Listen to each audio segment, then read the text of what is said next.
దేవతల రాజధానిని దయాలుగా విధ్వంసం చేయాలని ఆనాడు చూశారు. 3 రాజధానులని 3 ముక్కలాట్లాడి కనీసం ఒక్క ఇటుక కూడా వేయని పరిస్థితి మనందరం చూసాం. కానీ ఒక్క వ్యక్తి నివసించడానికి 700 కోట్ల రూపాయలు ఖర్చు పెట్టి విశాఖపట్నంలో ప్యాలెస్ కడతాం కూడా ఆంధ్ర రాష్ట్ర ప్రజలు చూశారు.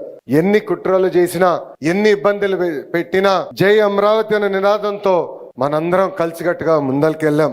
చిన్న పిల్లల దగ్గర నుంచి 80 సంవత్సరాల వృద్ధి వరకు మనందరం ఒకే నినాదం, ఒకే రాష్ట్రం, ఒకే రాజధాని, జై అమరావతి అని ఆనాడు పెద్ద ఎత్తున మనందరం పోరాడం.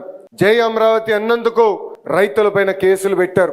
మహిళల్ని ఏకంగా పోలీసు బూటులతో ఆనాడు తంతం కూడా మనందరం చూసాం. 1631 రోజులు అమరావతి ఉద్యమం నడిచింది. 270 మంది రైతులు వాళ్ళ ప్రాణాలు కోల్పోతాం కూడా చూసాం. సుమారుగా 3000 మంది రైతుల పైన ఆనాడు కేసులు పెడతాం కూడా మనందరం చూస్తాం జరిగింది.